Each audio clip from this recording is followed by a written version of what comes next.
Salut la compagnie, c'est Jules Melon et aujourd'hui dans un Pro Ciné Critique, je vais vous parler d'un film sorti en 2016. Je continue à naviguer dans les sorties des années 2010 et ces grands films que j'ai ratés jusque-là.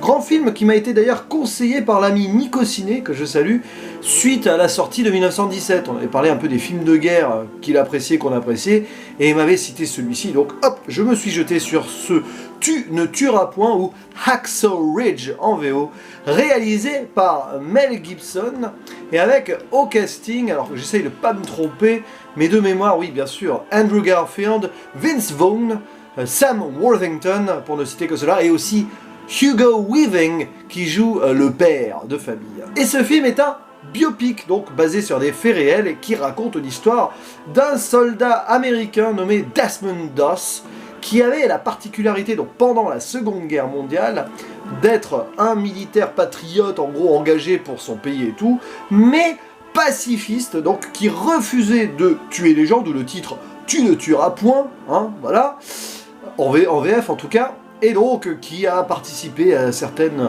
missions et combats tout en n'utilisant pas son arme à feu. Et on raconte donc son périple de l'enfance à ses premiers moments avant, ses histoires d'amour, ses premiers moments donc sur le champ de bataille, ses péripéties avec les états-majors et tout, qui le traite un petit peu de, on va dire, de lâche, mais en fait, il a autre chose, il a une conviction.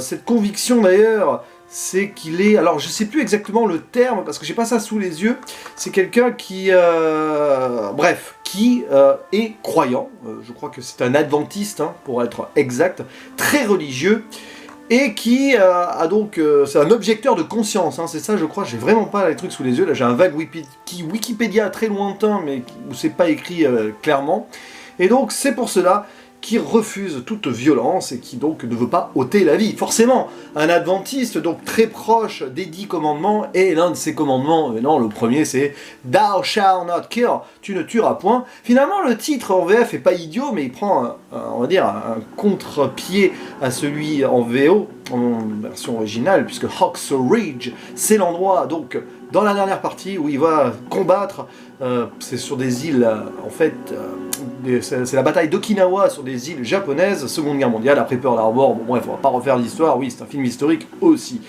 Donc, il faut savoir que Mel Gibson, en tant que réalisateur, je n'avais vu jusque-là que son Braveheart, qui me semble était sa première réalisation, si je ne dis pas de bêtises, sinon corrigez-moi en commentaire, et j'avais beaucoup aimé ce Braveheart. À l'époque, pour un film en plus épique et tout, ça m'avait assez galvanisé d'ailleurs, avec William Wallace, Freedom. Bref, hein, vous connaissez tout, j'en parlerai un jour d'ailleurs, il faudra que je le revoie, ça fait plus de 10 ans que je ne l'ai pas revu. Mais je n'ai pas vu ses œuvres suivantes qui, bon, pourtant ont déchaîné la chronique, hein, Apocalypto et La Passion du Christ. Vraiment, je m'y intéresse. Il est connu donc, Mel Gibson, pour être un réalisateur entier qui ne va pas forcément prendre le spectateur dans le sens du poil, en le brosser dans le sens du poil, plutôt, hein, c'est ça la vraie expression, et qui, voilà, un gars qui va étaler aussi ses convictions, donc, avec beaucoup de violence, et aussi une lecture sur la foi, parce qu'il faut savoir que Mel Gibson lui-même est très croyant. Alors je ne sais pas s'il est adventiste, lui, comme le personnage donc, de Desmond Doss, qui a vraiment existé, hein, c'est un biopic, d'ailleurs, on le voit dans les génériques finaux, dans le générique, avant le générique final d'ailleurs, des témoignages des vrais personnages qu'on voit dans le film. Bon bref, en tout cas ce qui est sûr, oui, c'est que c'est un film très axé religion, avec beaucoup de symbolisme. Clairement, on pourrait analyser ça pendant des heures, surtout vers la fin, sans en dire plus, élévation, baptême, ou rebaptême, enfin bon, voilà, je ne révèle rien en disant ça, hein. Et du coup la question est, qu'est-ce que j'en ai pensé de ce métrage? Alors, c'est brillamment réalisé, c'est d'un réalisme total, surtout donc la seconde fin, enfin la seconde partie, la fin de voilà, tout ce qui est guerrier. Je suis pas un grand fan de films de guerre, mais alors, sur le plan des batailles, c'est peut-être quelque chose que je n'avais jamais vu en tant que tel. Je regrette presque donc de ne pas l'avoir découvert au cinéma, celui-là. Il y a des moments, mais d'une violence, c'est très cru et c'est super bien fait, on y croit vraiment. Ça glace le sang. Voilà, ça remet certaines choses en perspective. Limite, à côté, il faut sauver le soldat Ryan, c'est les bisounours. Non, mais je plaisante, évidemment, j'exagère. Mais il y a quand même quelque chose de glacial sur l'horreur de la guerre et le réalisme que Mel Gibson apporte ici, donc sur le champ de bataille. on y croit vraiment, et ouais, et là, en tant que film de guerre, c'est viscéral, et ça le fait super bien, quoi. Après, le souci du film, enfin, autre chose qui est très bien dans le film, quand même, c'est la narration et l'écriture, c'est ficelé, c'est fignolé, on va dire, il n'y a pas de défaut particulier, ça se suit super bien, on s'attache plutôt bien au personnage de Desmond Doss, même si, voilà, son histoire d'amour qui est présentée au début, avec une infirmière, bon, ça lui apporte certaines choses et une certaine force, mais moi j'ai préféré plutôt son contexte familial avec un père qui a mal vécu la Première Guerre mondiale, lui-même traumatisé de la guerre précédente, avec un frère aussi, et puis bon après les relations qu'il peut avoir avec les différents membres de l'armée, avec certains qui vont le rejeter, il y a des moments assez difficiles, hein, en gros, en mode tiens, si tu me frappes, tends-moi l'autre joue, hein, évidemment les références sont là, et puis une acceptation parce que voilà, intégrer comme ça un corps militaire sans avoir l'envie de tuer, donc en n'utilisant pas son arme, ça procure quelques problèmes. Donc il est traité de lâche, il est un petit peu refusé, mais finalement on va apprendre, enfin ses camarades vont apprendre qu'il est courageux, voire même encore plus courageux que les autres, et on insiste bien là-dessus. Et donc là-dessus c'est vraiment une... voilà, c'est beau, faut le dire, c'est vraiment beau. Mais académique aussi.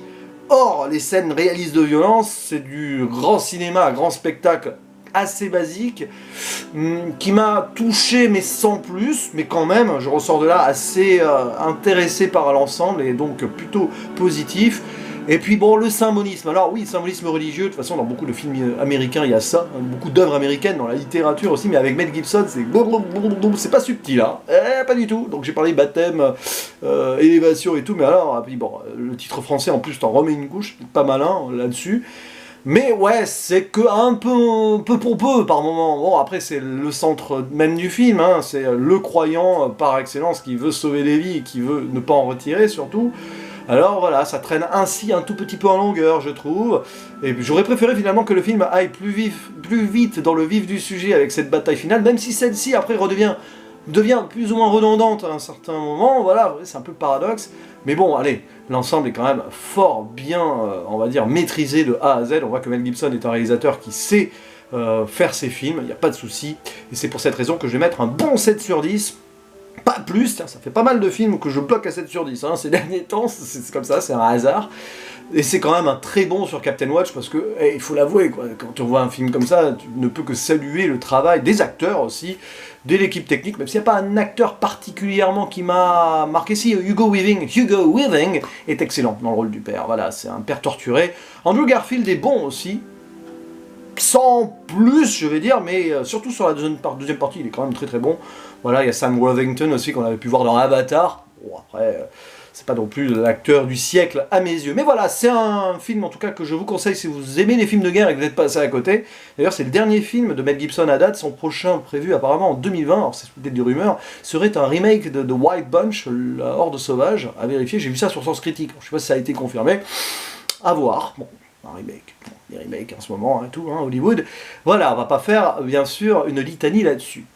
Donc, c'était mon avis sur Tu ne tueras point. N'hésitez pas à dire dans les commentaires ce que vous avez pensé de ce film, ou si vous avez envie de le voir, du coup, suite à ma vidéo, avec un peu de chance. Hein. Et je vous dis à la prochaine. Ciao. Ah oui, puis j'allais chez le coiffeur, là, parce que c'est plus possible. Hein, voilà, ça commence à devenir n'importe quoi. Ah, allez, ciao.